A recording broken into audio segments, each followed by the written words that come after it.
그만큼 숨을 잘 쉬어야 돼. 숨을 쉴 때는 코나 입으로 해갖고 심장으로 해서 비장으로 해서 대장으로 해서 간으로 해서 폐로 이렇게 이런 공간으로 이렇게 다 구석구석에 숨을 다 넣어줘야지 이 안에 생명, 하느님의 생명이 살아 숨쉬는 거예요. 그런데 우리 천주교는 10년을 다니든 20년을 다니든 숨 제대로 쉬어요? 여기 자매님들 부부싸움 할 때 숨 쉬고 싸워요? 어떻게 싸워요? 숨을 목에다가 걸어놓고 싸우죠? 그래갖고 어떻게 따다다다다 하잖아. 당신이 뭐 나한테 해준 게 뭐 있어? 시집어갖고 그냥 1시간 동안 목에다 걸어놓으니까 1시간 정도 지나면 얼굴이 어떻게 돼요? 빨개져. 여기만 그 숨이 꽉 찬 거예요. 이게 여기 다 내려갔다 올라와야 되는데, 그러니까 1시간 동안 숨을 안 쉬면 어떻게 돼? 이 아래가 죽는 거예요. 공기가 안 들어가는데, 생명에, 하느님의 생명이 안 들어가는데 살을 것 같아요? 죽을 것 같아요? 죽어요. 그래서 화병에 걸리는 거예요. 여러분들 중에 막 속이 답답하고 막 여기가 막 계속 아프고 땡기고 이러는 분들 있죠? 왜 그럴 것 같아요? 숨을 안 쉬고 살아서 그래요. 그러니까 천주교들은 부부싸움 할 때도 이거 숨 싸우는 게 틀려야 돼. 숨을 제대로 쉬고 싸워야 돼. 당신이 말이야, 내가 시집 와갖고 말이야,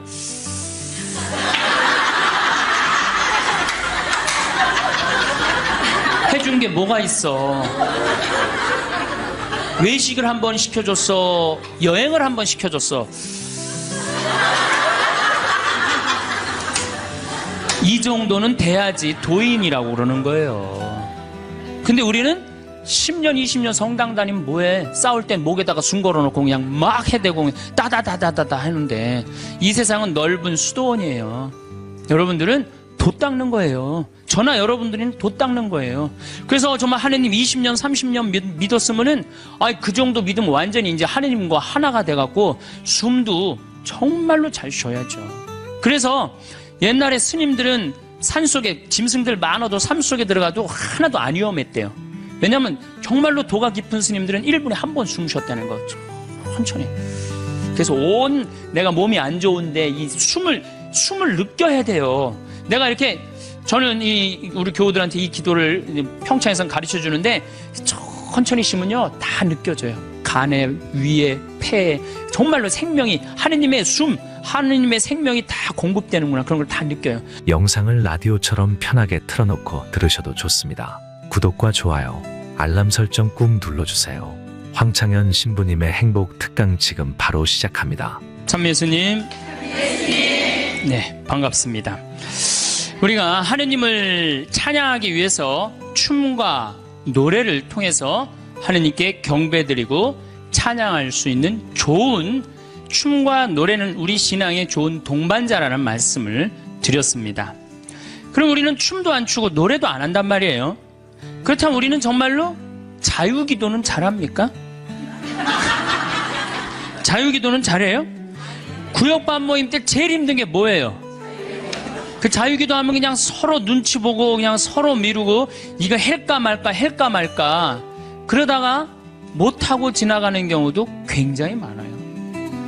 우리 평창에 레지오 단원들 피정 많이 옵니다. 1박 2일 또 하루 피정 이렇게 많이 와요. 그러면은 이게 평창은, 여기는 이렇게 날씨 변화를 많이 못 느끼지만 우리 이렇게 시골로 가면 갈수록 그날의 변화를 너무 많이 느껴요. 그래갖고 이제 날이 너무너무 좋아갖고 내가 이렇게 합니다. 하느님께서 이렇게 좋은 맑은 날을 주셔서 너무너무 감사하니까 우리 하느님께 우리 보편지향 기도를 하자고. 그래 내가 딱 제안을 했는데 보편지향 기도를 써놓지 않았다. 준비를 하지 않았다. 그럼 갑자기요, 찬물 끼얹어 놓은 것이 조용해져. 100명이 그냥 기도하자고 그러는데 1분이 지나면요 아무도 기도 안 합니다. 1분 지나고 나면 단장이 책임의식을 느낍니다. 이거 이렇게 해서는 안 되겠다. 신부님이 기도하자는데, 책임의식을 느낀 단장이 어떻게 하느냐 하면은 부단장 옆구리를 찌릅니다. 네가 해라 이거지. 그럼 이 부단장이, 단장이 시키면 해야 될 거 아니야. 근데 부단장은 어떻게 하냐면은 단장 손을 내리칩니다. 왜 하필이면 나냐? 나보다 젊은 서기도 있는데 쟤 시켜라 이거죠. 그러니까 레지오 단원이라고 그러면 기도쟁이 아니에요? 기도쟁이? 그렇죠? 그럼 기도를 잘해야 될 거 아니야. 그런데 자유기도 하나조차도 입을 열어 자신 있게 기도하지 못한다. 그게 무슨 신앙이에요? 제가 아까 얘기했죠? 성당에 왜 나옵니까? 왜 나오죠? 하느님을 경배하고 찬양하기 위해서 성당 나오는 거지, 내 마음의 평화를 얻기 위해서 나오면 완전히 정반대가 돼버려요. 아니, 나 지금 마음 편안하게 미사 때 아무도 안 건드리고 좋은데 왜 날 찌르냐 이거야. 나 마음 평화롭게 좀 놔둬라 이거야. 나 마음의 평화를 찾고 싶은데 왜 날 찌르냐. 가만히 놔둬라. 이러면서 이게 그 평화가 깨지는 거죠. 그러니까 누구 위주야? 항상 나 위주예요. 하나님 위주가 아니고. 하나님께 기도하는 게 뭐 그렇게 어렵다고. 아무 말이나 하면 되는 걸. 근데 그 용기가 안 나는 거예요. 그나마 우리는 염경기도 우리 잘하는 거 있죠. 염경기도, 아침기도, 저녁기도, 삼종기도, 묵주기도. 내가 아주 사랑하고 좋아하는 신부님이 한 분 계세요. 이 신부님 이름이 이시구 끝자는 삼자예요. 삼자. 근데 이 신부님이 어렸을 때 성당은 다녔지만은 세례를 안 받았어요. 근데 고등학교 3학년 때 세례를 받으면서 갑자기 신부가 돼야 되겠다. 즉흥적으로 이제 생각을 한 거죠. 그래갖고 이제 신학교를, 원래는 세례 받은 지 3년이 지나야지 신학교를 들어갈 수 있거든요. 근데 이제 어렸을 때부터 성당을 다녀서 그런지 본당 신부님이 아주 백을 엄청나게 써갖고 신학교에 들어간 거예요. 어쨌든 뭐 신학교는 들어왔는데 신학교 오니까 당황스러운 게 너무 많더래요. 기도문도 다 제대로 못 외우지. 근데 다른 뭐 신학생들은 서울신학교 다녔는데 다른 신학생 너무너무 잘 외우더래. 제일 당황스러운 게 삼종기도래요. 삼종기도. 보면 그냥 서서 그냥 주님의 천사가 마리아께 아뢰니 성령으로 잉태하셨나이다. 애들이 술술술 했는데 자기는 하나도 모르겠더래요. 그럼 맨날 입 다물고 있으니 얼마나 창피해. 내가 이걸 외워야 되겠다. 그래갖고 맨날 화장실 가서 외웠대요. 주님의 천사가 마리아께 아뢰니 성령으로 잉태하셨나이다. 주님의 종이오니 그대로 저에게 이의 말씀이 살 우리 가운데 막 이제 완벽하게 외웠대요. 그래갖고 이제 완벽하게 외워갖고 딱 하려고 그랬더니 갑자기 천상에 모여 기뻐하소서 알렐루야를 하더래요. 부활식이나 삼종기도가 바뀐 거야. 이거 참, 이 신학생도 이렇게 이게 염경기도도 어려우니 자유기도는 천주교 교우들한텐 더 멀고 험한 길이죠. 그러니까 입을 열어서 이게 우리가 자유기도도 못하는 거예요. 자유기도를 못할 양이면 우리 신앙의 성공조들이 한 시편이라도 좀 제대로 외워야 되는데, 시편 하나 마음속으로 외워갖고 답답할 때 그런 시편 하나도 성당에서 못한단 말이야. 시편 하나도. 그저 그냥 성당에 앉아갖고 이거 해주십시오, 저거 해주십시오, 이거 잘못했습니다, 다시는 안 그러겠습니다. 얼마나 이게 낮은 신앙의 영혼을 가지고 있는 건데요. 발전이 없잖아요. 시편 8편. 인간이 무엇이기에 이토록 기억해 주십니까? 사람이 무엇이기에 이토록 돌봐 주십니까? 얼마나 좋아. 그럼 하나만 외워도 얼마나 좋아요. 그렇죠? 시편 16편. 하느님 저를 지켜줘서 당신께 피신합니다. 주님께 아뢰입니다. 당신은 저의 주님, 저의 행복, 당신밖에 없습니다. 막 세상 사람들 속색이 그러면은 이런 거 한 편 외우면 얼마나. 당신의 행복, 주님께 피신함이 훨씬 낫다. 사람을 믿기보다 훨씬 낫다. 주님, 당신은 저의 행복입니다. 얼마나 좋아요. 시편 19편, 제가 제일 좋아하는 거예요.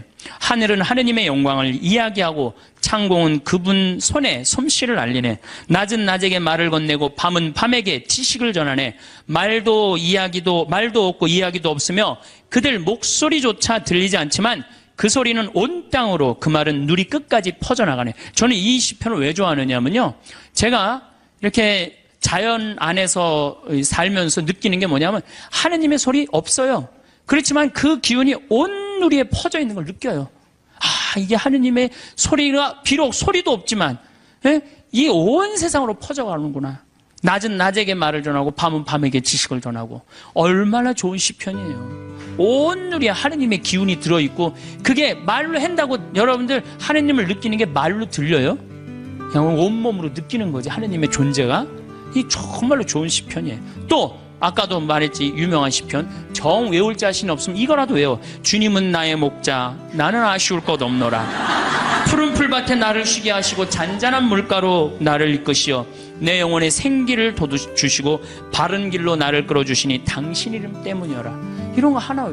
그러니까 시편을 늘, 그러니까 의무로 시편을 하지 말고 그냥 하나씩 이렇게 외워둬요. 그러면 신앙에 굉장한 도움이 돼요. 내가 기도하는데도 도움이 되고. 또 제가 서품 때 한 시편이에요. 주님을 찬송하여라. 좋으신 분이시다. 주님의 사랑은 지금 바뀌었는데 옛날에는 주님의 사랑은 영원하시다. 영원한 사랑 얼마나 좋아요. 지금은 주님의 자애는 영원하시다. 이렇게 말했어요. 공경 속에서 내가 주님께 불렀더니 주님께서 응답하시고 나를 넓은 곳으로 이끄셨네. 주님께서 나를 위하시니 나는 두렵지 않네. 사람이 나에게 무엇을 할까 보냐. 주님은 나를 도우시는 분이시니 나를 미워하는 자들을 나는 내려다보리라. 주님께 피신함이 더 낫네. 사람을 믿기보다. 주님께 피신함이 더 낫네. 제후들을 믿기보다. 주님이 최고란 얘기죠. 주님께서 나를 도우셨네. 주님은 나의 힘. 좋잖아요. 주님은 나의 힘, 나의 굳셈, 나의 구원이 되어주셨네. 당신은 저의 하느님, 당신을 찬송합니다. 저의 하느님, 당신을 높이 기립니다. 주님을 찬송하여라. 좋으신 분이시다. 그의 사랑은 영원하시다. 얼마나 좋아요. 이런 거 한두 개는 외워야 될 거 아니야. 10년, 20년 다녔으면. 10년, 20년 다니고 이런 거 하나 못 외우고 그러고 앉아있으면 그게 무슨 신앙의 깊이가 들어가겠어요. 그리고 지금 여기서 아멘 아멘 하는데 내가 아마 교회 가서 이거 지금 아까부터 한 강의 지금까지 했으면 아멘이 한 100번은 더 나왔을 거야. 이제 조금씩 나오기 시작하네. 이제 아멘이. 저는 미사 때요 제일 즐거운 시간이 언제냐면 응송할 때예요. 얼마나 아름다워요. 그 시편이 구절구절이 딱 마음에 얼마나. 오늘 여러분들 그 시편, 오늘 미사 시편이 뭐냐면 주님께서 당신 소유로 뽑으신 백성은 행복하여라. 행복하여라. 주님을 하느님으로 모시는 민족, 그분께서 당신 소유로 뽑으신 백성, 주님께서는 하늘에서 살피시며 모든 사람을 바라보시도다. 우리의 영혼은 주님을 기다리니 그분은 우리의 도움, 우리의 방패시로다. 주님 안에서 우리 마음이 기뻐하고 그분의 거룩하신 이름을 우리가 신뢰하는도다. 이 매일 드리는 미사가 기적이요 아름다운 참회 시간이야. 근데 우리가 의식을 하고 드려요, 안 하고 드려요? 의식을 안. 그래서 그걸 죽은 전례라고 그러는 거예요. 저는 이 독서를 읽고 제일 기다려지는 시간이 시편이에요. 그래서 사회자가 그걸 하지만 전 속으로 합니다. 전 2번 정도를 봐요. 너무 소중하니까. 그런 시편을 우리 매일매일 우리는 하고 있단 말이야. 매일매일 소중한 시편을 하고 있는데 시편 시간만 되면 교우들이 지루해한단 말이야. 이게 언제 끝나나. 그러니까 미사의 의미, 내가 미사가 찬미 드리는 시간이고 찬양 드리는 시간이고 시편의 의미를 깨달으면은 미사 처음부터 끝까지가 마땅하고 옳은 일입니다. 이게 저절로 나온다니까요. 미사 끝나고 나면 정말 나 오늘 하나님께 경배 드렸어, 찬양 드렸어. 성가도 틀려도 제일 크게 부르고 얼마나 좋아요. 그러면 우리가 자유기도도 못해. 그렇다고 시편 기도도 잘 못해요. 그럼 묵상 기도는 잘해요? 묵상 기도. 그래도 제일 잘할 수 있는 것 중에 하나가 묵상 기도예요. 천주교 교우들이 나도 이제 기도 좀 마음 잡고 한번 해봐야 되겠다. 그래서 성당에 가갖고 이제 마음 잡고 탁 조용한 깜깜한 데서 딱 앉아갖고 기도를 하기 시작했어. 주님, 오늘 아침부터 내가 잘못한 게, 우리는 무조건 잘못한 것부터 시작하죠. 하느님께 감사하고 찬양하고 그 다음에 잘못한 걸 생각해야 되는데 우리는 성당에 앉자마자부터 뭐해? 아침부터 내가 누구 마음 상처 준 건 없나 이런 거 생각하고. 그러니까 찬양이 자꾸 밀리는 거야. 제일 먼저 기도는 뭐부터 해야 돼? 찬양부터 해. 하느님 아버지, 오늘 밥 세끼 먹게 해주셔서 감사합니다. 내가 당신 은총 속에서 살게 해주셔서 감사합니다. 이렇게 감사한데 내가 당신의 은혜 속에서 살면서도 그 은혜에 보답하지 못하는 부분들이 있습니다. 이렇게 해야 되는데 우린 무조건 내 잘못부터 일단 생각을 하는 거예요. 어쨌든 그리고 이제 성당에 앉아갖고 다 묵상 기도를 무지하게 오래 했어. 하느님 생각도 좀 들어보고 내 얘기도 해보고.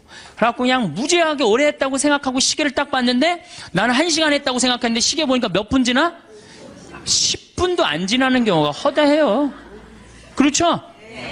그냥 1시간 기도하라면 1시간 기도를 어떻게 해야 되는지 모르는 경우들도 많아. 이게 묵상을 들어갈 수가 없는 거야. 불교에서는 선하잖아요. 이게 불교뿐만 아니라 모든 종교가 뭐예요? 숨 쉬는 게 가장 중요해요. 숨 쉬는 게. 우리가 기도할 때 숨을 잘 쉬면서 기도해야 되거든요. 하느님이 인간을 창조하시고 뭐를 불어넣으셨다고 그래요? 숨을 불어넣었다. 그러니까 내가 숨 쉬는 걸 숨이 들어오자마자부터 내가 살아 쉬기 생명이 이게 뛰기 시작한 거란 말이야. 그러니까 내가 지금 숨 쉬는 거는 하느님의 생명을 쉬는 거예요. 그러니까 숨을 잘 쉬어야 돼요. 더욱이 신앙인들이라면 1년 세례받은 지 1년 지난 사람의 숨하고 10년 지난 사람의 숨하고는 틀려야 돼요. 또 20년 성당 다닌 사람은 숨은 또 틀려야 돼. 1년 지난 사람은 숨을 1초에 한 번 쉰다면 10년 지난 사람은 10초에 한 번 쉴 줄 알아야 돼요. 그만큼 숨을 잘 쉬어야 돼. 숨을 쉴 때는 코나 입으로 해갖고 심장으로 해서 비장으로 해서 대장으로 해서 간으로 해서 폐로 이렇게 이런 공간으로 이렇게 다 구석구석에 숨을 다 넣어줘야지 이 안에 생명, 하느님의 생명이 살아 숨쉬는 거예요. 그런데 우리 천주교는 10년을 다니든 20년을 다니든 숨 제대로 쉬어요? 여기 자매님들 부부싸움 할 때 숨 쉬고 싸워요? 어떻게 싸워요? 숨을 목에다가 걸어놓고 싸우죠? 그래갖고 어떻게 따다다다다 하잖아. 당신이 뭐 나한테 해준 게 뭐 있어? 시집어갖고 그냥 1시간 동안 목에다 걸어놓으니까 1시간 정도 지나면 얼굴이 어떻게 돼요? 빨개져. 여기만 그 숨이 꽉 찬 거예요. 이게 여기 다 내려갔다 올라와야 되는데, 그러니까 1시간 동안 숨을 안 쉬면 어떻게 돼? 이 아래가 죽는 거예요. 공기가 안 들어가는데, 하느님의 생명이 안 들어가는데 살을 것 같아요? 죽을 것 같아요? 죽어요. 그래서 화병이 걸리는 거예요. 여러분들 중에 막 속이 답답하고, 막 여기가 막 계속 아프고 땡기고 이러는 분들 있죠? 왜 그럴 것 같아요? 숨을 안 쉬고 살아서 그래요.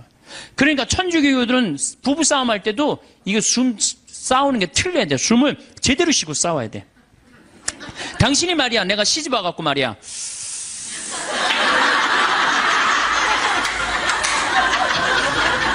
해준 게 뭐가 있어? 외식을 한번 시켜줬어? 여행을 한번 시켜줬어? 이 정도는 돼야지 도인이라고 그러는 거예요. 근데 우리는 10년, 20년 성당 다니면 뭐해? 싸울 땐 목에다가 숨 걸어놓고 그냥 막 해대고 따다다다다다 하는데, 이 세상은 넓은 수도원이에요. 여러분들은 돛 닦는 거예요. 저나 여러분들은 돛 닦는 거예요. 그래서 정말 하느님 20년, 30년 믿었으면은, 그 정도 믿으면 완전히 이제 하느님과 하나가 돼갖고 숨도 정말로 잘 쉬어야죠. 그래서 옛날에 스님들은 산속에 짐승들 많아도 삶 속에 들어가도 하나도 안 위험했대요. 왜냐하면 정말로 도가 깊은 스님들은 1분에 한 번 숨 쉬었다는 거. 천천히. 그래서 내가 몸이 안 좋은데 이 숨을 느껴야 돼요. 내가 이렇게, 저는 우리 교우들한테 이 기도를 평창에서 가르쳐 주는데, 천천히 쉬면요 다 느껴져요. 간에, 위에, 폐에 정말로 생명이, 하느님의 하느님의 생명이 다 공급되는구나, 그런 걸 다 느껴요. 그러니까 스님들은 산에서 내가 오늘 밤에 참선을 해야 되겠다, 돌에서 탁 소하면 1분에 한 번씩 숨 쉬는 거야. 그럼 짐승들이 스님을 공격하다가 같이 숨을 맞추는 거야. 1분에 한 번씩 자기도 쉬는 거야. 새벽에 깨보면 다 죽어 있는 거예요. 얘네들이 숨을 제대로 못 쉬어갖고. 그러니까 옛날에 스님들은 아무리 깊은 산 속에서도 위험하지가 않았다는 거예요. 그게 도로 가는 길이에요. 근데 우리는 뭐야? 우리는 춤도 안 춰, 노래도 안 해, 자유기도도 할 줄 몰라, 시편도 외울 줄 몰라, 그렇다고 묵상기도도 할 줄 몰라. 아니, 성당에서 맨날 기도와 열심히 하라고 그러는데 도대체 어떻게 해야 되는 거야? 기도하는 방법을 알려줘야 될 거 아니야. 아니, 고기 잡으려면 고기 잡는 법을 알려줘야 될 거 아니야. 생전 기도하는 법을 안 가르쳐줘요. 그리고 맨날 기도하라고 그래. 뭘 하라고 그러는지 몰라도 그냥 맨날 기도하시오. 어떻게 해라는 거야? 첫 번째 조건은 숨 쉬는 거예요. 모든 종교가 깊은 묵상, 명상으로 들어가기에 첫 번째 조건이 뭐예요? 숨을 쉬는 거예요. 그래서 여기 가장 쉬운 건 천천히 들이쉬고 참았다가 천천히 내뱉는 거예요. 그게 되면은 마음이 안정이 돼요. 그렇게 한 15분 정도 하고 나면은, 그 다음에는 참 고요해져요. 고요해지면 그때는 하느님의 소리를 들을 수 있는 거예요. 내가 막 정신이 없고 막 닭똥집도 생각나고 막 화도 나고 그러는데 하느님의 소리가 들릴 것 같아요? 안 들릴 것 같아요? 안 들립니다. 내가 완전히 고요한 상태, 엘리야가 고요한 상태에서 하느님을 만났듯이 나도 완전히 고요한 상태에서 하느님을 만나야 돼. 그러려면 1시간 정도 걸린단 말이에요.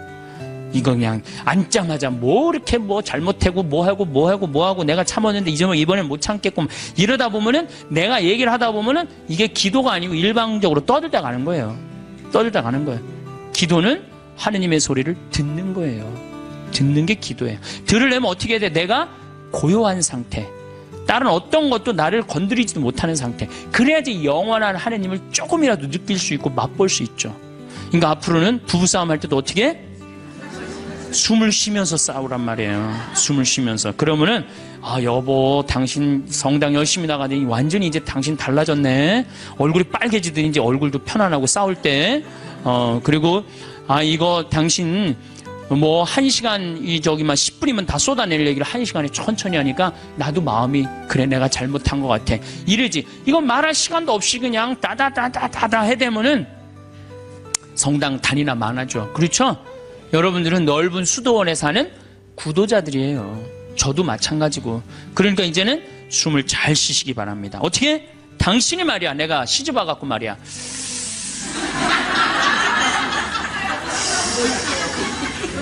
해준 게 뭐가 있어? 이러면은요, 부부싸움 100번 할 거요, 2번도 안 합니다. 자식한테 100번 싸울 거 1번도 안 싸우게 돼요. 그래야지 마음에 평화가 오는 거예요. 평화는 저절로 찾아오는 게 아니에요. 수많은 과정 끝에, 맨 끝에 누가 기다리고 있어? 평화가 기다리고 있는 거예요. 평화가.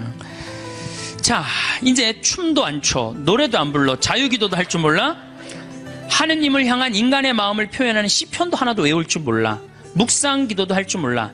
이렇게 하면서 하느님을 믿고 신앙생활을 한다고 말하는 사람은 깜깜한 밤에 등불 없이 가는 거하고 똑같은 거예요. 우리 신앙의 인도자 등불은 누구야? 춤과 노래와 시야. 그러니까 여러분들 그걸 충분히 이용하세요.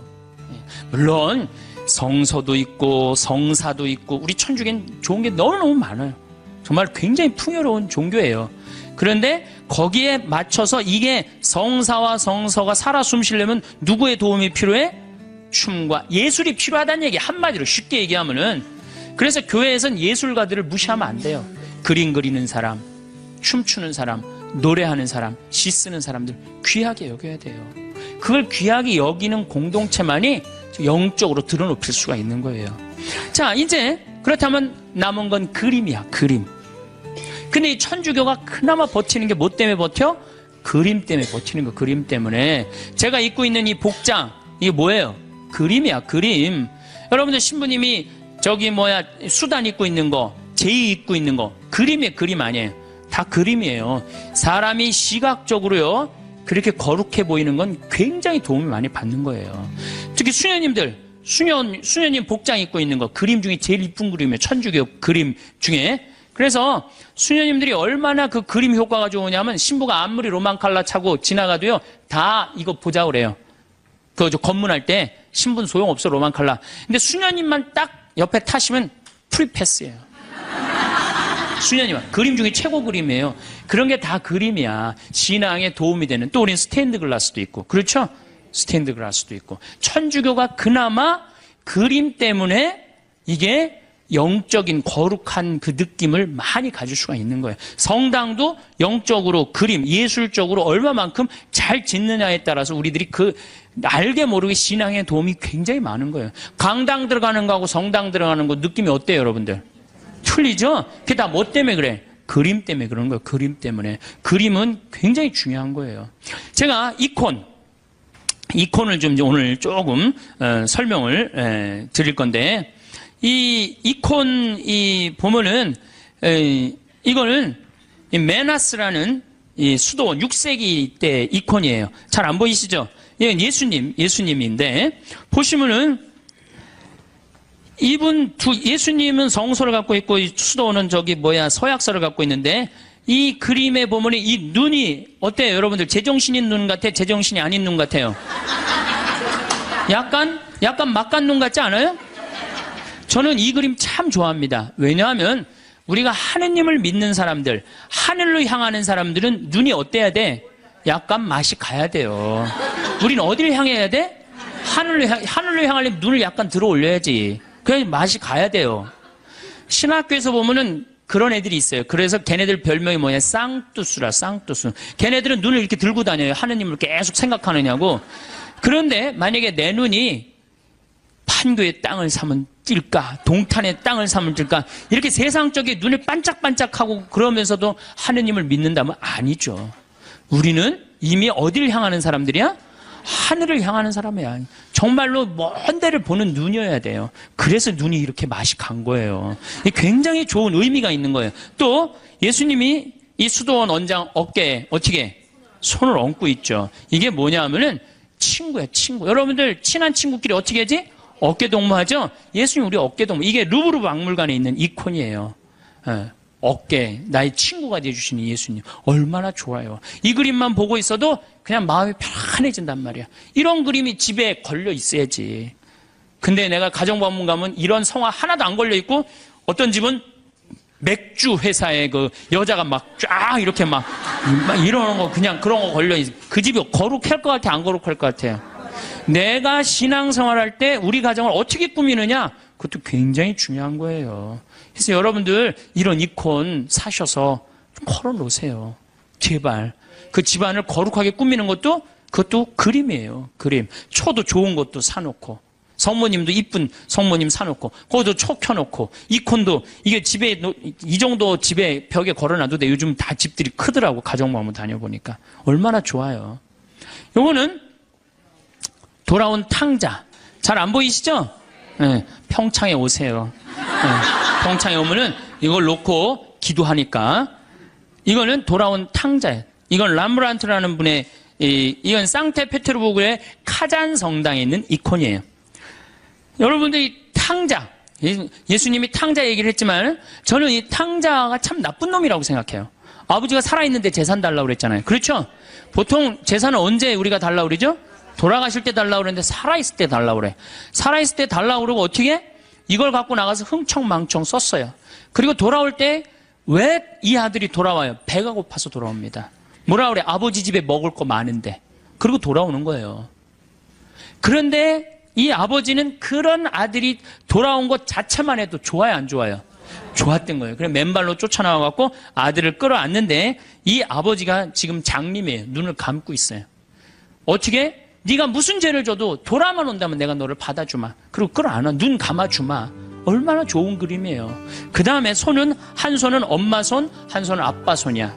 아버지의 강인함으로, 어머니의 따뜻함으로 이젠 다시는 너를 세상 밖 죄악으로 난 너를 내보내지 않겠다. 다 끌어안아주는 거예요.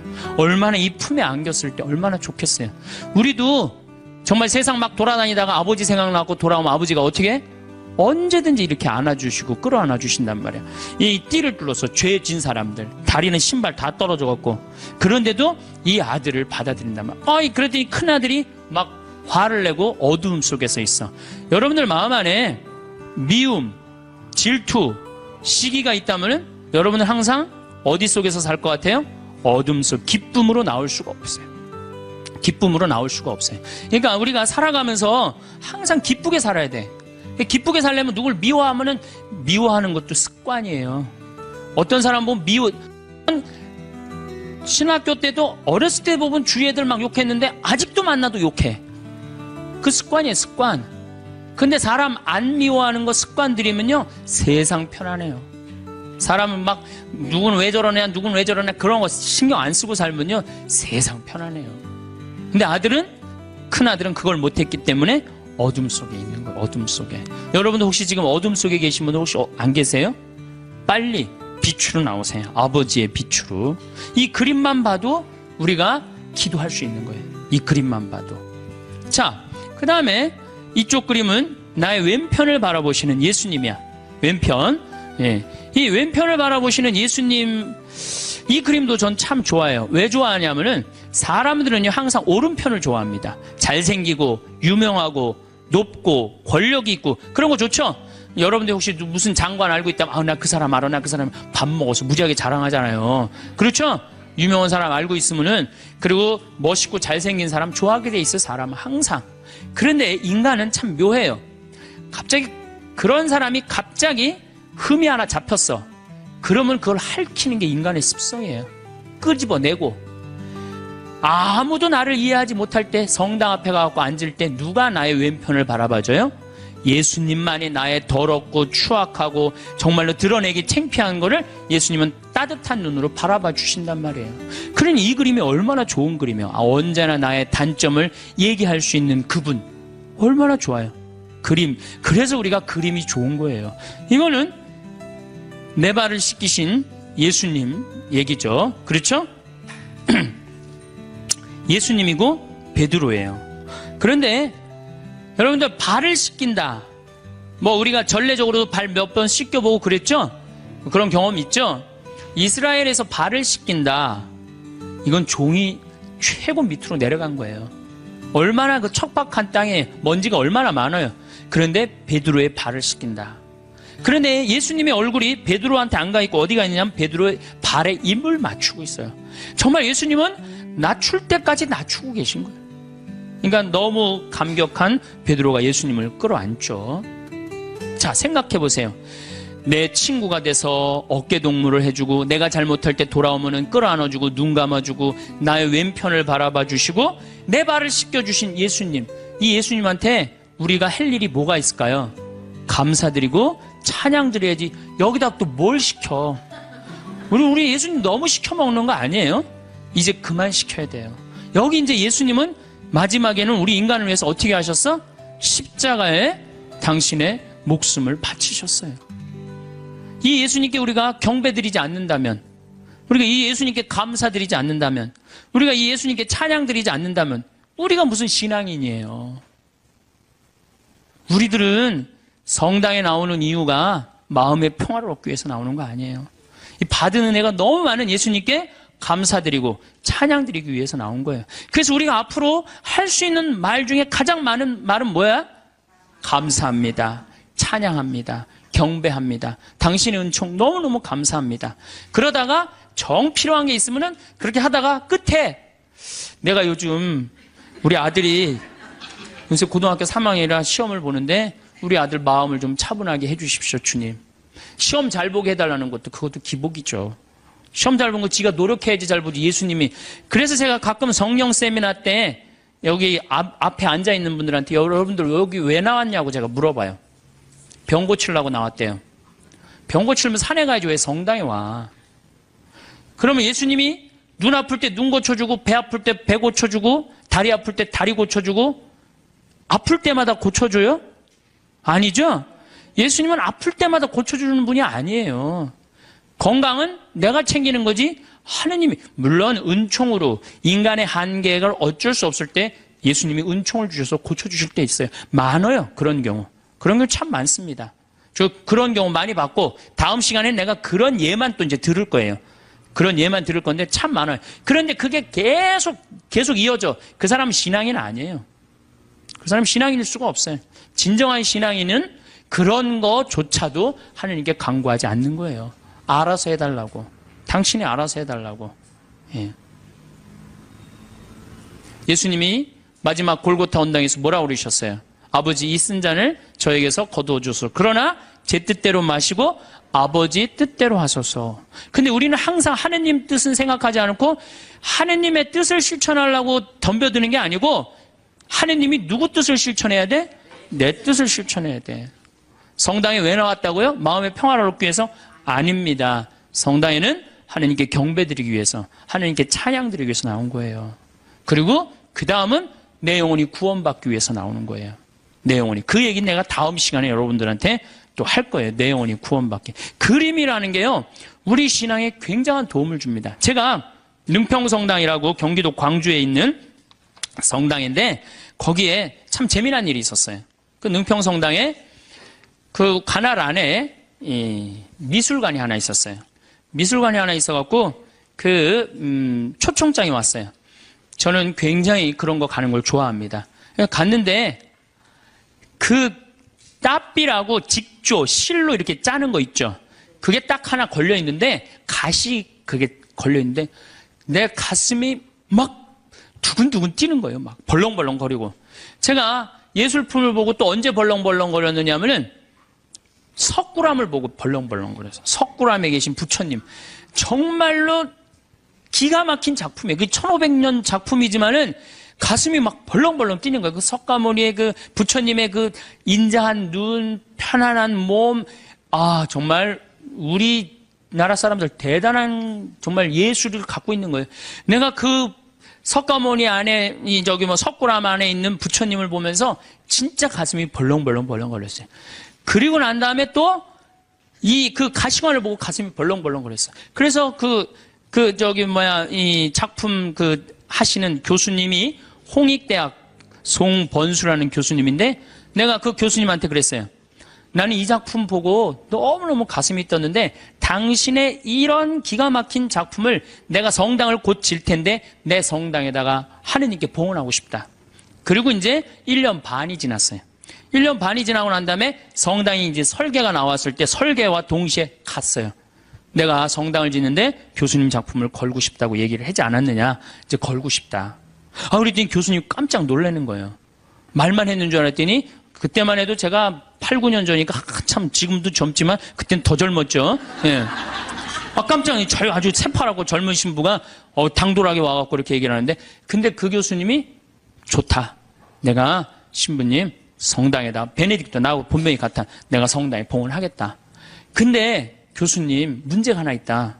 무슨 문제가 있냐면, 난 가난한 성당의 본당 신부이기 때문에 돈이 없다. 오로지 있는 건 마음밖에 없다. 근데 이분 작품이 어디에 지금 있냐면 LG 아트센터 가보셨어요? 거기에 있는 작품이 그분이 하신 거예요. 그 다음에 아산, 삼성에서 하는 그 병원의 그 작품. 그러니까 그분이 한 번 작품하면 보통 20억, 30억짜리를 하세요. 작품을 한 번 하면. 난 아무것도 몰랐지. 그리고 그 가시가 무슨 작품이었느냐? 이 헝가리 부다페스트 천년제를, 수도 설정 천년제를 기념해갖고 세계 따삐전에 대상 탄 작품이에요. 그러니까 내가 보는 눈이 있었던 거지. 전 심사위원이 5명이 심사위원인데 한 명도 이 컴플레인을 안 하고 만장일치로 된 작품이에요. 그 기가 막힌 작품이죠. 그 기가 막힌 교수님, 선생님 작품을 성전에다가, 그 농사꾼 신부의 유럽에 가다 그 책에는 그 사진을 내가 넣어놨어요. 그 사진을 넣어놨는데 기가 막혀요. 그게 4m에 4m야. 1년 동안 짠 거예요. 1년 동안. 시를 4m면 이거보다 훨씬 크죠. 그 성당이, 내가 성당을 이렇게 조립식으로 성당을 이렇게 졌는데 그게 4억 들어갔는데 그 작품이 4억이 훨씬 넘어요. 그러니까 성당보다 작품값이 더 큰 거야. 근데 그분이 실값만 받고 그걸 봉헌해 준 거예요. 실감막. 대단하죠? 오로지. 그래갖고 이제 교수님하고 둘이서 작품이 완성됐을 때 그 앞에서 술을 먹고 둘이서 춤을 추고 노래했던 기억이 나요. 이 노래하고 춤추는 게 좋은 거예요. 그래서 그 머리 하얀 교수님하고 새파란 신부하고 정말로 제 인생의 큰 추억이에요. 아주 큰 추억이에요. 그래서 지금 능평성당에는 그 미안의 면류관, 제목이 미안의 면류관이에요. 미안의 면류관이 지금 걸려 있어요. 그래서 내가 그 성당 아직도 이제 못 가봤는데, 내가 졌지만 내가 한 번도 못 가봤어요, 아직. 이제 다음 달에 강의가 있어서 이제 갈 건데, 거기에 가만히 앉아 있으면 예수님의 온갖 삶이 다 느껴져요. 온갖 삶이. 여러분들, 이제는요, 여러분들이 예수를 사랑하시면 좋을 것 같아요. 예수를. 그래서 이제 성가도, 춤도, 노래도, 시도 열심히, 그림도 열심히 하는 그런 사람들이 될 때 우리가 하느님께 다가가는 거예요. 제가 우리 교우들한테 이런 이제 강의를 이제 한 지가 한 2달 정도, 2달 전부터 이런 강의를 제가 시작을 했어요.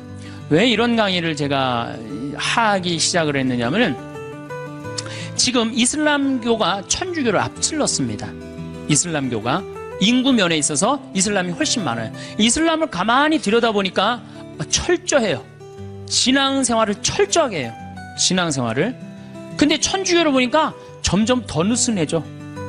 막 그야말로 이게 진짜 성당 다니는 사람인지 안 다니는 사람인지 구분도 안 될 정도로 완전히 느슨해지는 거예요. 이렇게 느슨해지다가는 하느님과의 관계가 점점 더 멀어질 수밖에 없어요. 우리도 철저하게 신앙생활, 하느님을 믿는, 우리 신앙 성도들은 하느님을 믿는다는 이유 하나로 어떻게 살으셨어요? 이 순교자성을. 죽는 게 문제가 아니고, 죽는 건 뭐 그냥 죽으면 되는 건데, 어떻게 다 산속으로 다 피해 들어갔어요. 옛날에 다 양반집이 다 믿었죠? 산속으로 들어가면은 출세할 길이 있어요, 없어요?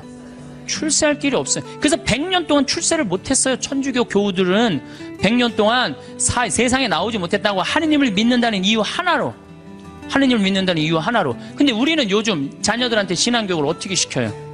고등학교 3학년만 되면은 성당 안 나가면 슬그머니 눈 감아버린단 말이야. 1년 동안만 네가. 그러니까 이게 하느님을 왜 믿는지를 모르는 거지. 뭐가 중요한지 모르는 거지. 제가 오체 투지 라싸까지 2100km를 가는 그 모습을 보면서 참 많은 걸 느꼈어요. 제가 우리나라 성주순례 다 지금 제대로 다니는 성주순례 하나도 없어요. 성주순례는 원래 걷는 거예요. 아니 3번 걷고 1번 절하는 건 안 하더라도 걸어는 가야 될 거 아니야. 걸어. 근데 우리 성주순례 어떻게 가? 버스 타고 씩 가갖고 거기서 미사 한번 하고 설명 안 하고 밥 먹고 씩 돌아오잖아요. 거기에 감동이 있을 것 같아요? 감동이 있을 수가 없어요.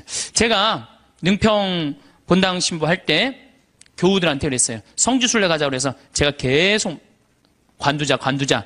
그래서 딱 9월 달에 성주순례를 했어. 어떻게 성주순례를 했냐면은 전체 교우들을 다 세남터에서부터 미리네까지 걷게 했어요.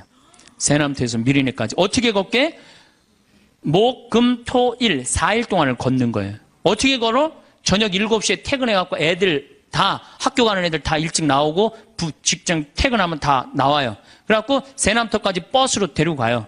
세남터에서부터 남태령 가갖고 과천 지나갖고 인도건 성당 거기까지 딱 가니까 새벽 2시야. 그럼 그때 또 관광버스 타고 집으로 가는 거예요. 다음날 아침 일어나갖고 다 출근하고 애들 학교 다 가. 다음날 또 저녁 7시에 인도건서부터 또 걷는 거예요. 인도건서부터. 그래갖고 인도건부터 하우연 성당 해갖고 이 능평 우리 성당 있는 데까지 또 오는 거예요. 우리 성당이 김대건 신부님이 시신이 지나갔던 데거든요. 시신이 지나갔는데 거기서 이제 또 헤어지는 거예요. 새벽 2시에 마지막 기도하고. 그 다음에 이제 토요일 날은 2시부터 밤 10시까지 양지까지 우리 성당 광주에서부터 양지까지 걷는 거예요. 전체 교우가. 그리고 이제 주일날은 이제 전체 교우들 하루에 300명, 400명씩 걸었으니까 우리 교우가 2,000명밖에 안 됐거든요. 그냥 다 걸은 거지 교우들은. 그래갖고 이제 마지막 날은 양지에서부터 삼도고개 넘어가고 미리네 이제 김대원 신부님 무덤 앞에 가갖고 무릎을 꿇고 다 신부님 앞에서 조배를 하는데 다 우는 거예요. 교우들이. 그게 성주순례라는 거예요. 그게. 우리 너무 쉽게 신앙생활해요 요즘. 그냥 거저하는 거 거저. 그러니까 쉽게 신앙생활하니까 하느님을 깊게 느끼지도 못하고 쉽게 떠나고. 그래서 여러분들 이제는 신앙생활의 본질을 우리가 잡아야 돼요. 그건 너무너무 쉬워요. 천주교 요리문답 1조만 생각하면 돼. 사람이 무엇을 위하여 낳느냐? 천주를 알아 공경하고 자기의 구원을 위하여 낳느니라. 그래서 이제 천주님을 공경하는 데는 우리가 뭘 해야 돼? 찬양, 성가 부르고 춤춰드리고. 춤은 밤 10시에 성당 가서 이제 다 문걸어 잠고 추세요. 예? 밤 10시에. 예. 그리고 성가도 그래요. 저는 성가를 혼자서 성당에서 1시간씩 부르는 걸 참 좋아해요. 그냥 내가 아는 노래 그냥 다 부르는 거예요. 성당에서. 요즘은 성당에 교우들이 많이 와갖고 잘 부르지는 못하지만은 그래도 옛날에는 성가 1시간, 2시간 부르고 나면 그렇게 행복해요. 그러니까 여러분들도 그렇게 성가 부르세요. 그리고 집에서도 불러 좀. 제발. 그래야만이 내가 신앙이 뜨거워지는 거예요. 그럼 막 성가 부르는데 막 밤 9시 반 막 너무 뜨거워. 그럼 바로 그 뜨거운 마음을 성당에 가갖고 제일 예쁜 옷을 입고 가갖고 딱 춤추고 딱 들어오란 말이야. 그러면은 하느님과의 관계가 제대로 형성이 되는 거예요. 그리고 여러분들 시편 기도 좀 하고 아침에 일어나고 그 시편 다 처음부터 끝까지 읽지 마시고 하나만 펴도 좋은 내용이 너무너무 많아요. 그냥 내 마음을 그대로 표현하는 시편들이 천재야. 150편까지 여러분들 보십시오. 아주 기가 막힙니다. 그러니까 시편 하나씩 읽고 얼마나 좋아요.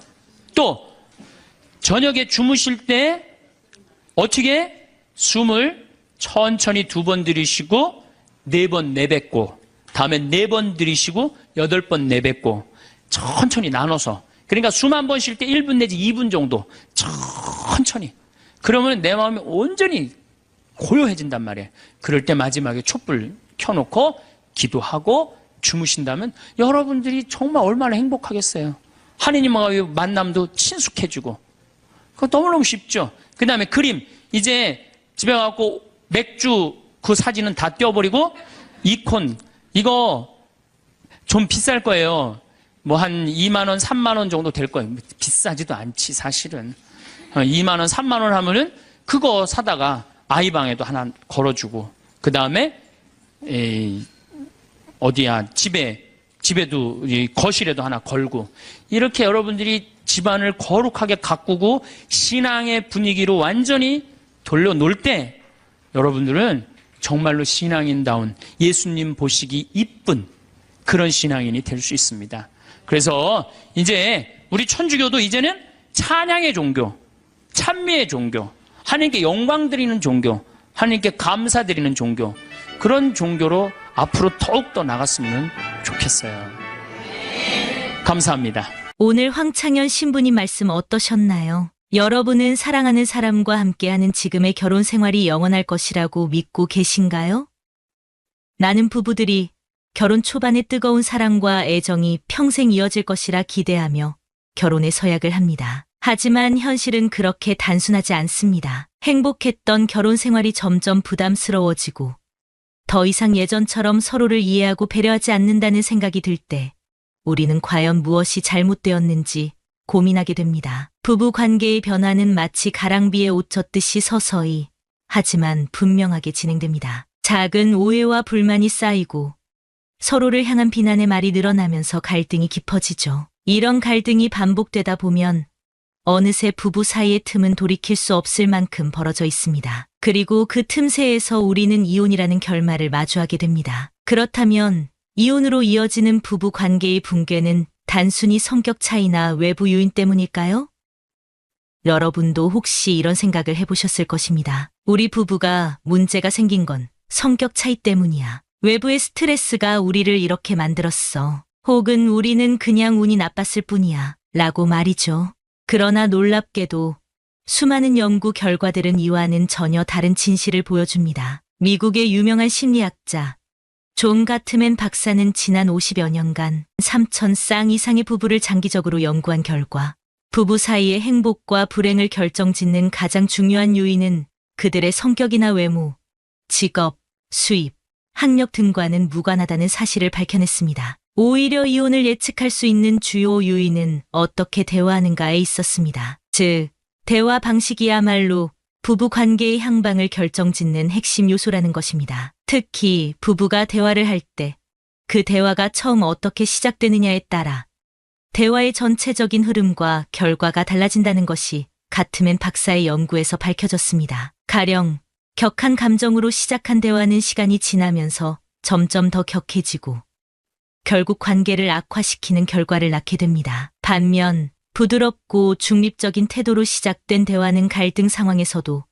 서로를 이해하고 배려하는 방향으로 나아가게 만듭니다. 이렇듯 대화의 시작이 관계의 결과를 예측할 수 있는 중요한 단서가 되는 것입니다. 가트맨 박사의 연구에 따르면 부부가 대화를 격하게 시작할 때 그 관계는 97%의 확률로 결국 이혼에 이르게 된다고 합니다. 97%라는 수치는 결코 무시할 수 없는 경고입니다. 대부분의 부부들이 겪는 갈등이 단지 일시적인 것이 아닌 결국에는 이혼이라는 결말을 향해 가고 있다는 것을 시사하기 때문입니다. 결혼 생활은 많은 기쁨과 함께 수많은 도전과 문제를 동반합니다. 서로 다른 두 사람이 하나의 생활을 함께하기로 결심하면서 겪게 되는 크고 작은 갈등들은 피할 수 없는 현실입니다. 그러나 모든 갈등이 이혼으로 이어지는 것은 아닙니다. 오히려 부부가 어떻게 그 갈등을 해결해 나가는지가 이혼 여부를 결정짓는 중요한 요소가 됩니다. 문제는 우리가 자주 사용하는 대화 방식이 이러한 갈등을 해결하기보다는 오히려 심화시키고 있다는 데 있습니다. 여러분이 알고 있는 것과는 다르게 부부 사이의 갈등은 그 자체로 문제가 되지 않습니다. 갈등이 있다면 이를 해결하는 과정에서 부부는 서로를 더 깊이 이해하고 관계를 더욱 강화할 수 있는 기회를 얻을 수 있습니다. 그러나 문제는 이 갈등을 다루는 방식에 있습니다. 특히 부정적인 감정을 처리하는 방식에서 부부들은 종종 잘못된 길을 선택하게 됩니다. 이로 인해 갈등은 더욱 악화되고 결국 관계는 회복할 수 없을 만큼 멀어지게 됩니다. 그렇다면 왜 많은 부부들이 이러한 치명적인 실수를 범하게 되는 것일까요?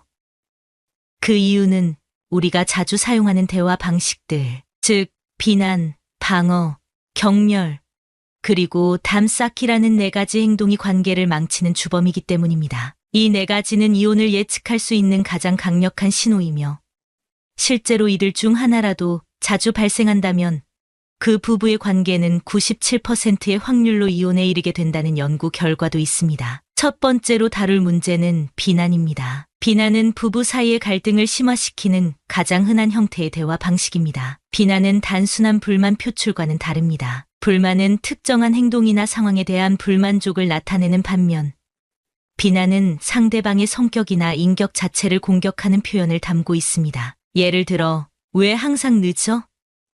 당신은 정말 시간 관리를 못하잖아. 와 같은 표현은 단순히 상대방의 행동을 지적하는 것이 아니라 그 사람의 성격과 인격에 대한 공격으로 이어집니다. 이런 말은 상대방에게 깊은 상처를 줄 뿐 아니라 그들이 방어적인 태도를 취하게 만들며 대화를 더 이상 진전시키지 못하게 만듭니다. 비난은 부부 사이에서 자연스럽게 발생할 수 있는 불만을 해결하기보다는 더 큰 문제를 야기합니다. 상대방은 비난을 받을 때마다 자신이 잘못되었고 가치가 없으며 사랑받지 못한다는 느낌을 받게 됩니다. 이러한 부정적인 감정은 쌓이고 쌓여 결국에는 관계의 파탄으로 이어지게 됩니다. 두 번째 문제는 방어입니다. 방어는 비난에 대한 자연스러운 반응으로 나타날 수 있습니다. 누군가가 우리를 비난하면 우리는 본능적으로 자신을 보호하려고 합니다. 그러나 이 방어적인 반응이 반복되면 문제를 해결하기보다는 오히려 대화를 막는 결과를 초래하게 됩니다. 방어는 책임을 회피하거나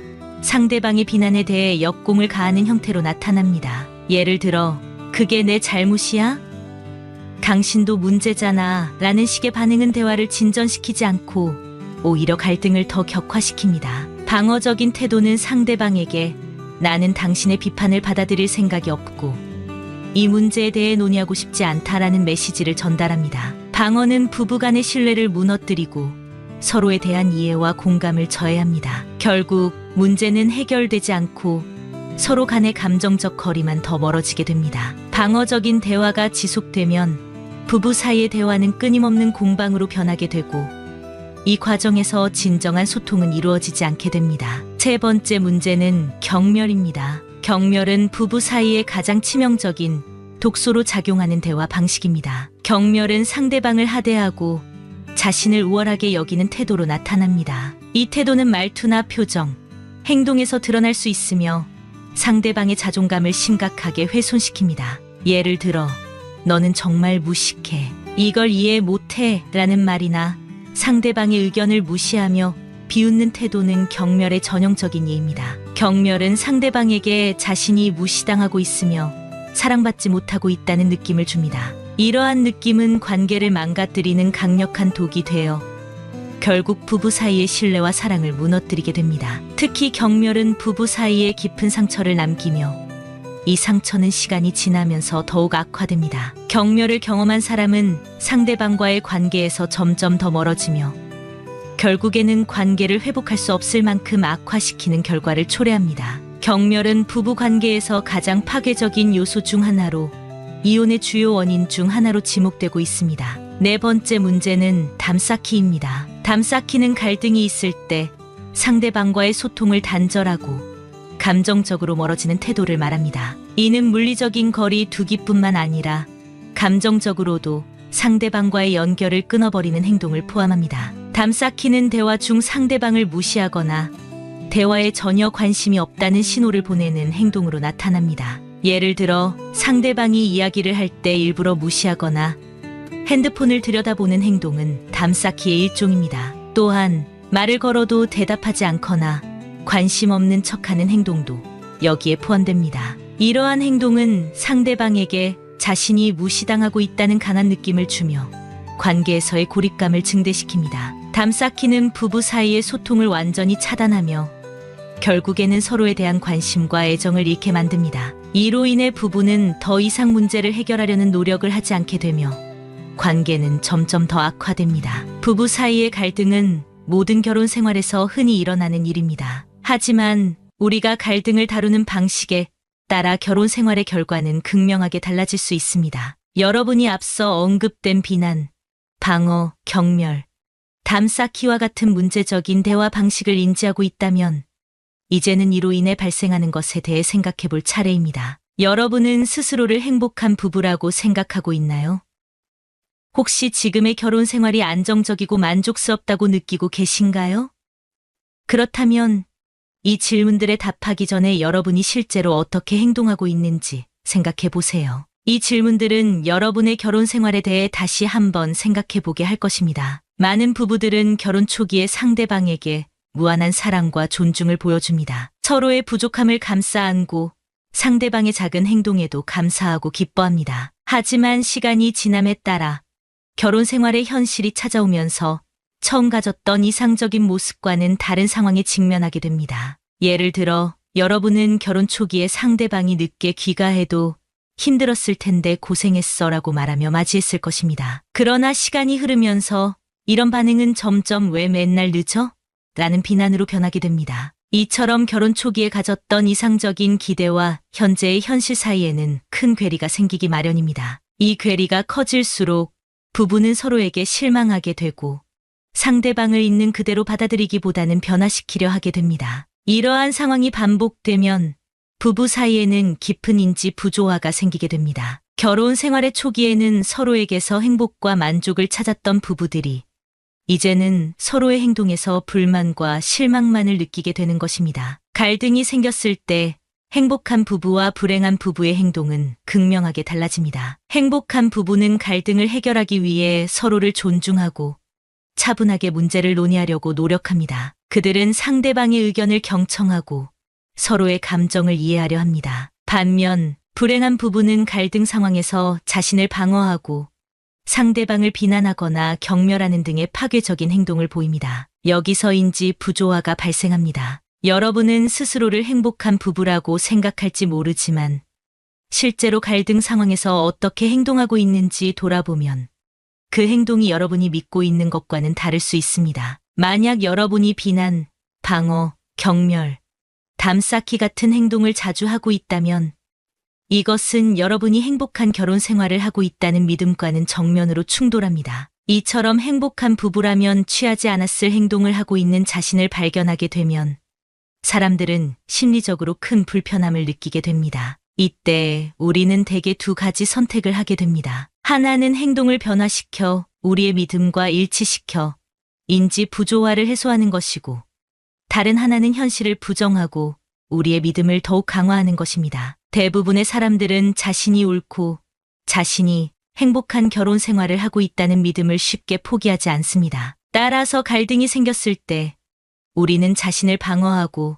상대방을 탓하는 방식으로 인지 부조화를 해결하려는 경향이 있습니다. 예를 들어 내가 이렇게 화를 내는 건 당신이 먼저 잘못했기 때문이야 라고 생각하며 자신의 행동을 정당화하는 경우가 있습니다. 혹은 우리 부부는 그냥 이런 식으로 싸우는 게 자연스러운 거야 라며 문제를 부정하려고 합니다. 이런 자기 합리화는 일시적으로 인지 부조화를 해소할 수 있지만 장기적으로는 관계를 더 악화시킬 뿐입니다. 한편으로는 행복한 부부의 모습과 자신이 갈등 속에서 보이는 모습 사이의 괴리 때문에 스스로를 비난하거나 자책하기도 합니다. 이 역시 인지 부조화의 한 형태로 자신을 부정적인 시각으로 바라보게 만들고 궁극적으로는 관계 회복을 더 어렵게 만듭니다. 행복한 부부와 불행한 부부의 차이는 단순히 서로에 대한 감정의 차이에서 비롯되는 것이 아닙니다. 그것은 그들이 갈등을 다루는 방식, 즉 행동에서 비롯됩니다. 행복한 부부들은 갈등을 해결할 때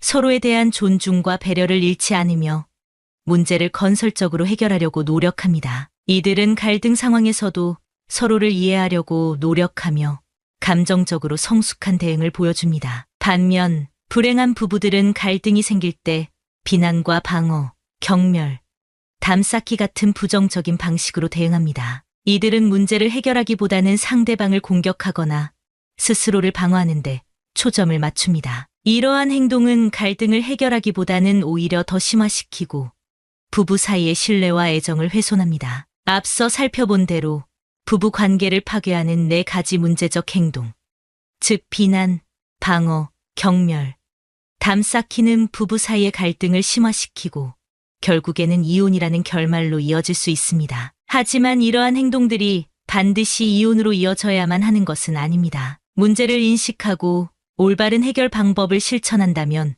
부부 관계를 회복하고 강화할 수 있습니다. 이 부분에서는 부부가 이러한 문제를 극복하고 행복한 결혼 생활을 유지하기 위해 실천할 수 있는 구체적인 방법을 하나씩 소개하겠습니다. 첫 번째 솔루션은 비난을 부드럽게 시작하기로 대체하는 것입니다. 비난은 갈등을 불러일으키고 상대방을 방어적으로 만들며 대화를 파괴합니다. 비난은 주로 감정을 폭발적으로 표현하면서 상대방을 공격하는 형태로 나타납니다. 당신은 왜 항상 나를 무시해?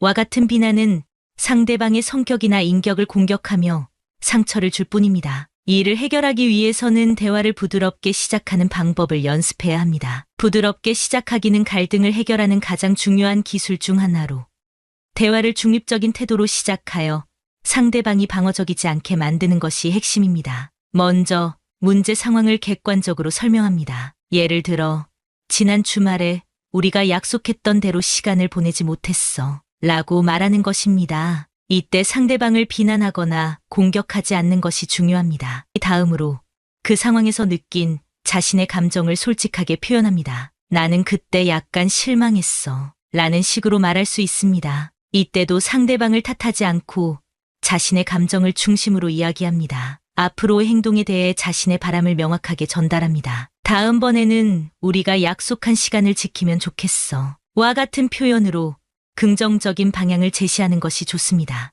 이 방법은 상대방에게 상처를 주지 않으면서도 자신의 감정을 전달하고 문제를 해결할 수 있는 길을 열어줍니다. 상대방도 이러한 접근 방식에 대해 덜 방어적일 것이며 대화가 보다 건설적으로 진행될 가능성이 높아집니다. 두 번째 솔루션은 방어를 책임감 있는 반응으로 바꾸는 것입니다. 방어는 상대방의 비난이나 지적에 대해 즉각적으로 반응하는 습관으로 갈등을 심화시키는 경향이 있습니다. 방어적인 태도는 대화를 차단하고 문제 해결을 방해합니다. 이를 극복하기 위해서는 상대방의 말을 경청하고 그들의 감정을 이해하려는 노력을 기울이는 것이 중요합니다. 책임감 있는 반응을 통해 방어를 줄이고 상대방과의 소통을 강화할 수 있습니다. 상대방이 말을 할 때 먼저 그들의 말을 끝까지 들어줍니다. 중간에 끼어들지 않고 상대방의 감정을 존중하며 경청하는 것이 중요합니다. 상황에 따라 자신의 잘못을 인정하고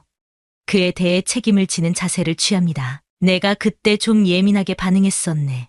미안해. 라는 식으로 말할 수 있습니다. 방어적인 태도 대신 상대방과 적극적으로 소통하는 것이 중요합니다. 상대방의 입장을 이해하려는 노력과 함께 자신의 입장도 차분하게 설명하는 것이 필요합니다. 당신이 그렇게 느낀 건 이해해.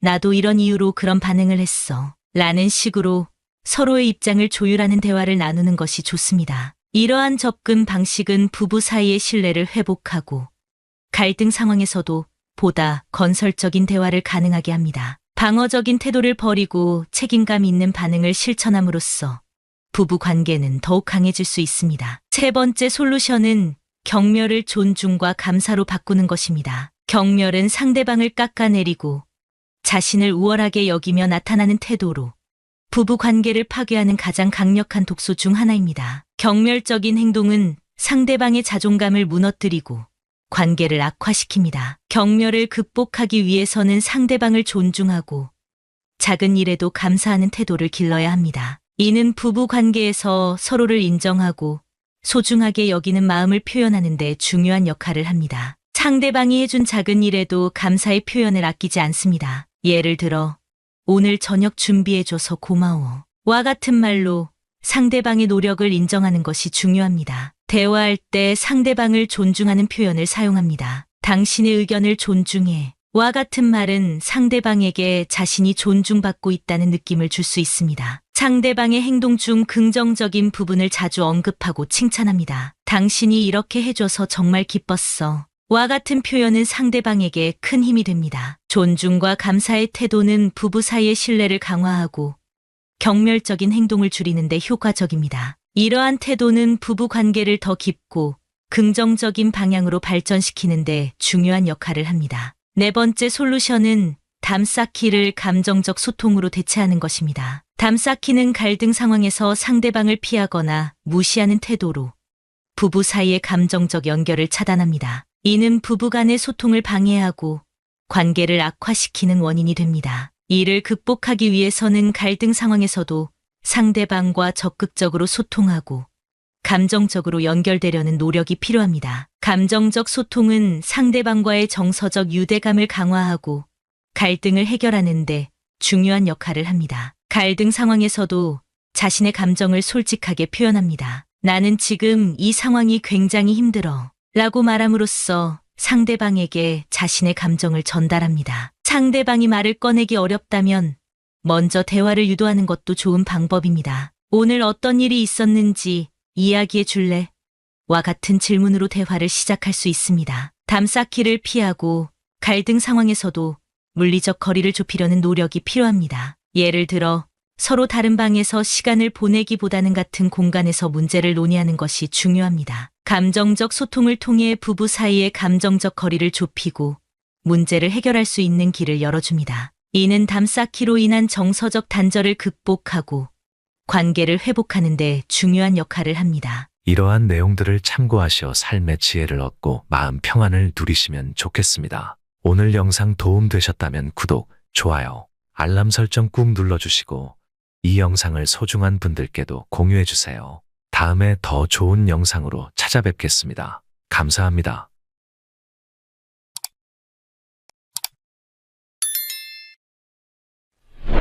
성공한 사람들을 보면 크게 두 부류로 나뉘는 걸 알 수 있습니다.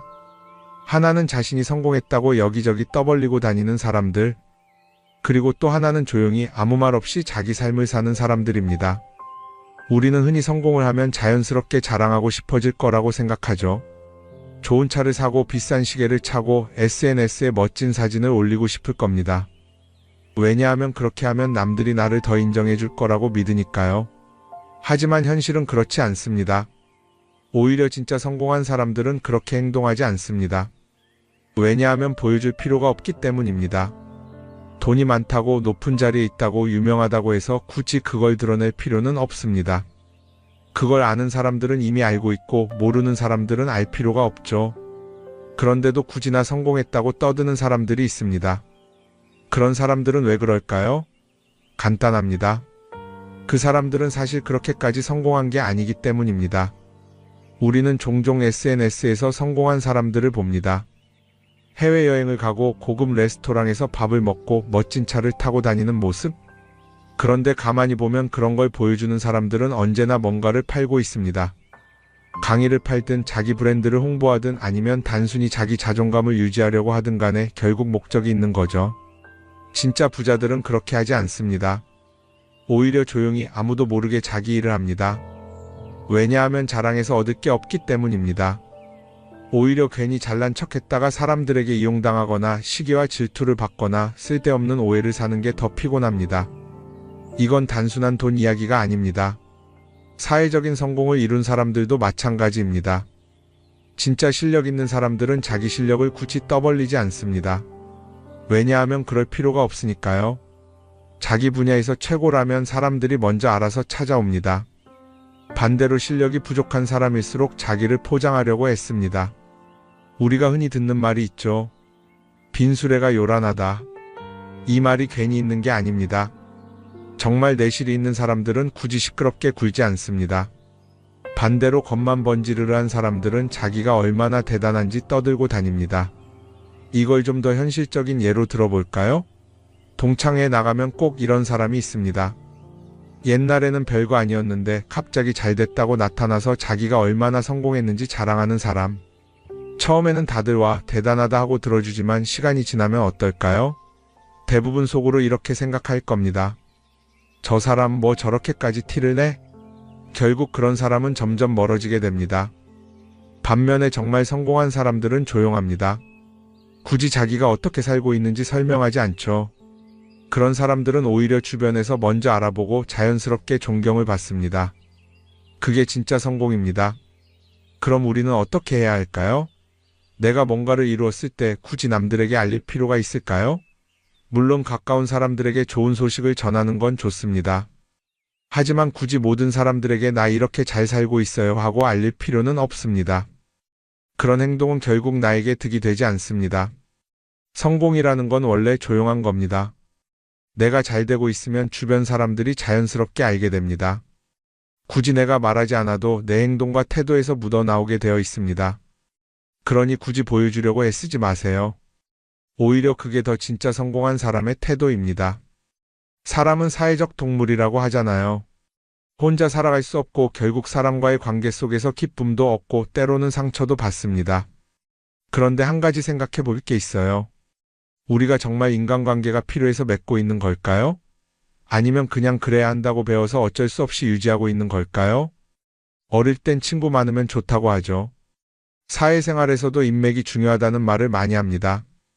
그런데 정작 주변을 보면요, 인간관계가 넓은 사람일수록 스트레스를 더 많이 받아요. 전화벨이 울릴 때마다 이번엔 또 무슨 부탁일까 싶고 단체 채팅방에서 메시지가 올 때마다 이걸 또 어떻게 대답해야 하나 고민하죠. 관계가 많아질수록 책임과 피로도 함께 늘어나는 겁니다. 어떤 사람들은 인간관계를 줄이면 외롭지 않겠냐고 해요. 그런데 가만히 생각해보면 진짜 외로움을 느끼는 순간이 언제인지 아세요? 오히려 불필요한 인간관계 속에 있을 때입니다. 같이 밥을 먹고 얘기를 나누는데도 뭔가 허전하고 대화가 컥 돌고 속마음을 나누지도 못할 때, 그럴 때 우리가 더 외롭다고 느끼죠. 그렇다고 당장 인간관계를 다 끊어버릴 순 없겠죠. 하지만 적어도 내가 정말 소중하게 여겨야 할 관계와 그냥 관성적으로 유지하는 관계는 구분할 필요가 있습니다. 예를 들어 매번 나한테 부탁만 하고 정작 내가 어려울 땐 연락 한 번 없는 사람. 내가 실수하면 뒷담화를 하면서 내 앞에서는 웃는 사람. 이런 관계를 굳이 계속 이어갈 이유가 있을까요? 가끔은 이런 경험도 있을 거예요. 우연히 어떤 사람과 친해졌는데 만난 지 얼마 되지도 않았는데 너무 많은 걸 털어놓는 사람들 있죠. 자기 속사정부터 가족 문제, 직장 고민까지 쏟아내는 사람들. 이런 경우 두 가지의 가능성이 큽니다. 하나는 그냥 감정적으로 의존할 사람이 필요해서일 수도 있고 또 하나는 내가 믿을 만한 사람인지 떠보는 걸 수도 있어요. 어떤 경우든 이런 관계는 오래가기 어렵습니다. 사실 친밀함이라는 건 시간이 필요한 법이에요. 적당한 거리를 두고 천천히 서로를 알아가야 하는데 초반부터 급격하게 가까워진 관계는 쉽게 무너지는 경우가 많습니다. 처음엔 친하다고 생각했는데 어느 순간 사소한 일로 틀어지고 결국 남보다 못한 사이가 되는 거죠. 그러면 인간관계를 어떻게 해야 할까요? 답은 간단합니다. 억지로 맺지 말고 굳이 유지하려고도 하지 않는 거예요. 내가 편한 관계라면 자연스럽게 이어질 것이고 그렇지 않다면 서서히 멀어질 겁니다. 그리고 그걸 억지로 붙잡지 않아도 괜찮습니다. 관계를 유지하는데 에너지를 쓰기보다는 정말 소중한 관계에 집중하는 게 더 낫지 않을까요? 어떤 사람은 내가 인간관계를 줄이면 나중에 나 혼자 남는 거 아니냐 걱정하기도 해요. 그런데 생각해보면요, 진짜 나를 위하는 사람은 많지 않아요. 인간관계를 줄인다고 해서 완전히 혼자가 되는 게 아닙니다. 오히려 불필요한 관계를 정리하고 나면 남아있는 관계들이 더 단단해지고 가치 있게 느껴질 겁니다. 예전엔 인맥이 자산이라는 말을 많이 했어요. 그런데 요즘은 꼭 그렇지도 않죠. 오히려 불필요한 인간관계가 많으면 그게 짐이 될 수도 있어요. 적당한 거리, 적당한 선. 이걸 잘 지키는 게 결국엔 가장 편한 인간관계를 유지하는 방법 아닐까요? 한번 곰곰이 생각해 보세요. 지금 내 주변에 있는 사람들 중에서 내가 정말 편하게 만날 수 있는 사람이 몇 명이나 되는지, 내가 억지로 맞춰주고 있는 관계는 없는지. 관계를 줄이면요, 외로워지는 게 아니라 오히려 더 자유로워집니다. 그리고 자유로워진 만큼 내 인생에서 정말 중요한 것에 집중할 수 있게 됩니다. 인간관계 너무 많은 걸 신경 쓰다 보면 정작 중요한 걸 놓칠 수 있어요.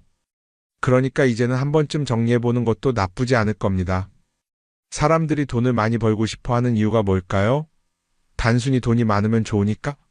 물론 그것도 있겠지만 사실 돈을 원하는 진짜 이유는 더 나은 삶을 살기 위해서겠죠. 그런데 문제는 돈을 많이 번다고 해서 반드시 삶이 나아지는 건 아니라는 겁니다. 오히려 더 많이 벌수록 더 많이 쓰게 되는 경우가 많아요. 가끔 이런 생각해 본 적 없으세요? 예전에는 돈이 지금보다 훨씬 적었는데 이상하게 그때가 더 여유로웠던 것 같다. 왜 그럴까요? 사실 우리가 원하는 건 돈 그 자체가 아니라 돈을 통해 얻을 수 있는 자유인데 돈을 벌면 벌수록 그 자유를 잃어버리는 경우가 많아요. 더 좋은 차, 더 좋은 집, 더 좋은 옷을 사면서 점점 더 많은 돈이 필요해지고 결국엔 돈을 벌기 위해 또다시 일해야 하는 악순환에 빠지게 되는 거죠. 한번 생각해 봅시다. 우리가 정말 필요해서 뭔가를 사는 경우가 얼마나 될까요? 필요해서라기보다는 남들이 가지고 있으니까, 없어 보이기 싫으니까, 혹은 그냥 기분 전환을 위해서 소비하는 경우가 훨씬 많아요. 그리고 그런 소비를 할 때마다 스스로 이렇게 합리화를 하죠. 이 정도는 나를 위한 투자야. 그런데 가만히 보면 그 소비가 진짜 나를 위한 소비인지 아니면 그냥 사회가 만든 기준에 끌려가고 있는 건지 헷갈릴 때가 많습니다.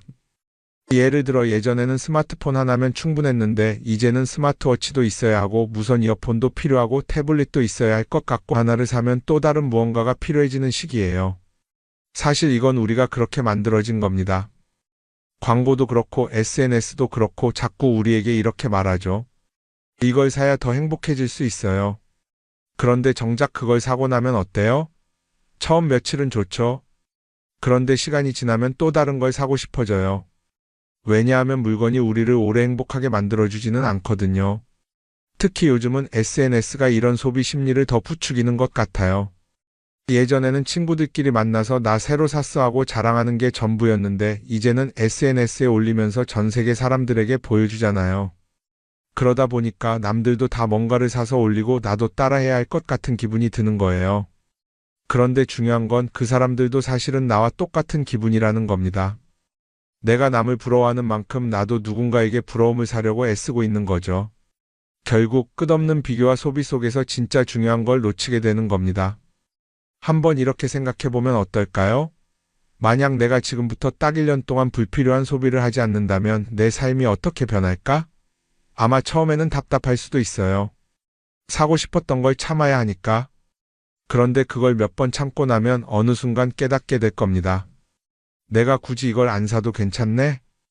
그렇게 불필요한 소비가 줄어들면 자연스럽게 돈이 쌓이겠죠.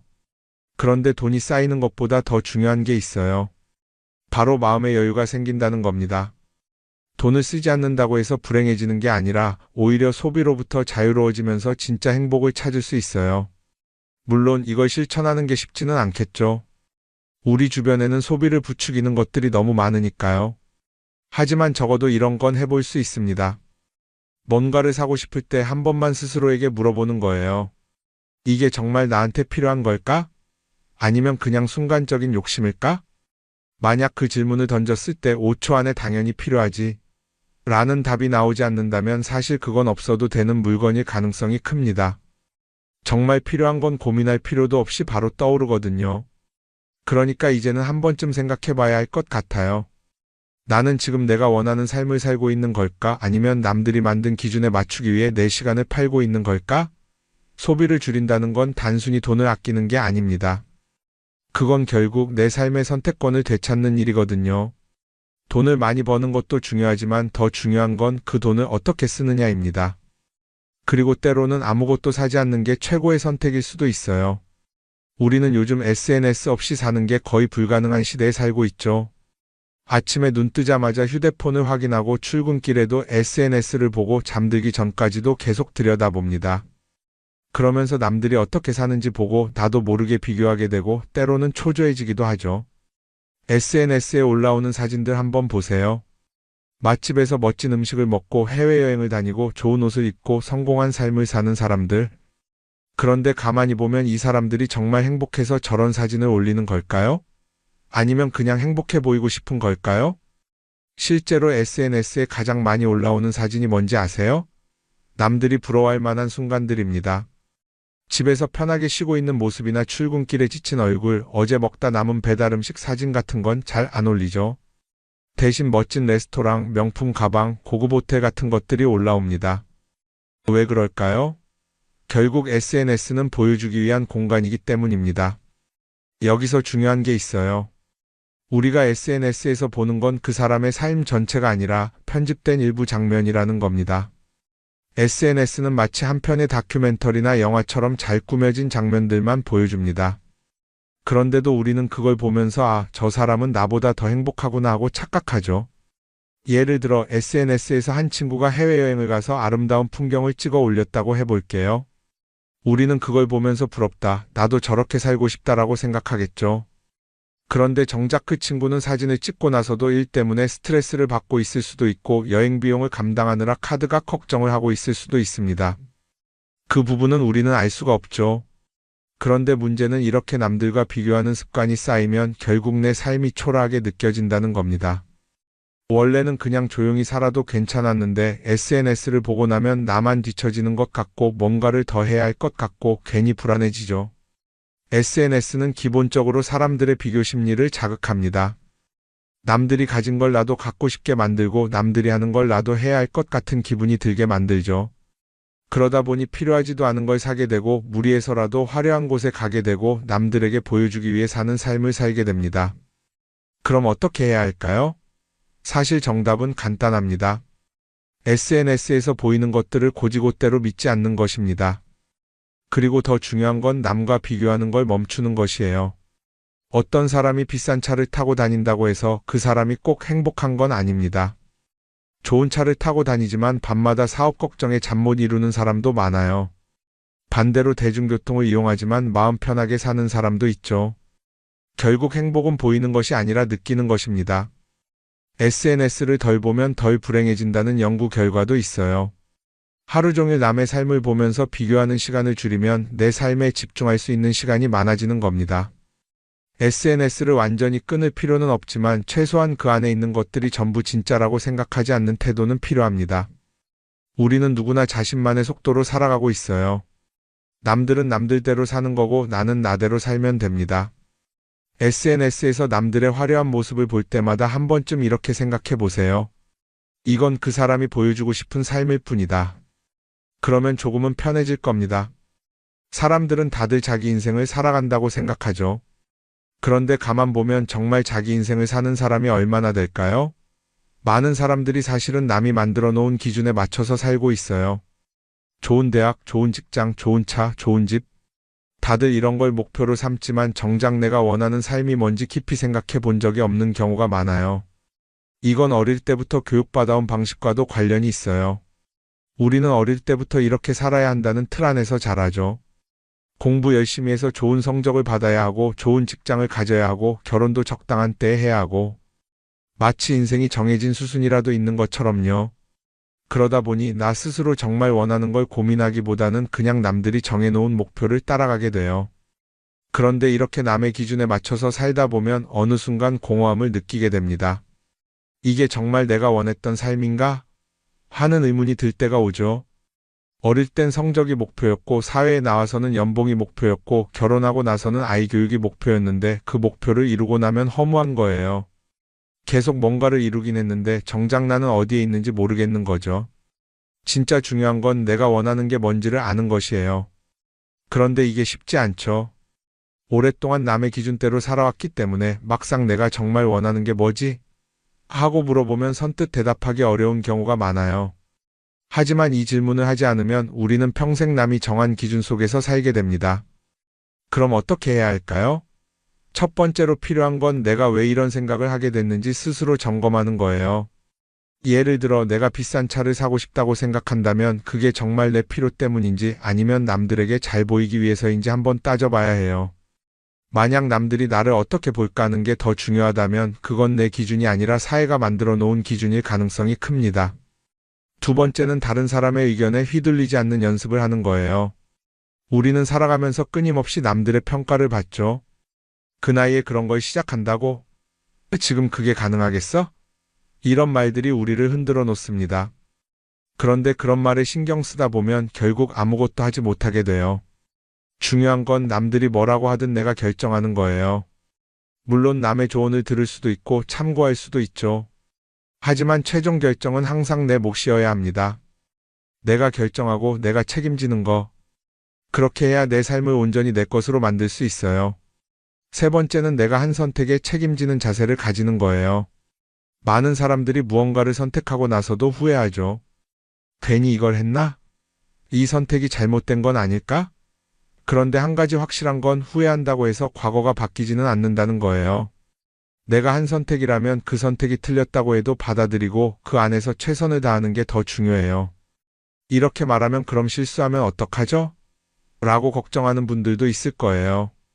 하지만 생각해보면 우리가 실수를 두려워하는 이유도 결국 남의 시선 때문이에요. 내가 실패하면 남들이 날 어떻게 볼까? 이런 걱정이 더 크죠.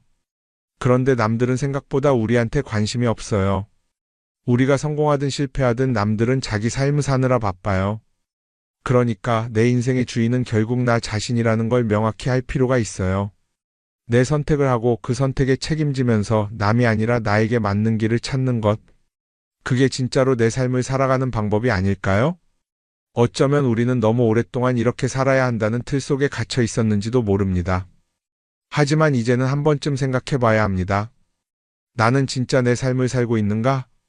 그리고 만약 아니라면 지금부터라도 조금씩 바꿔보면 어떨까요?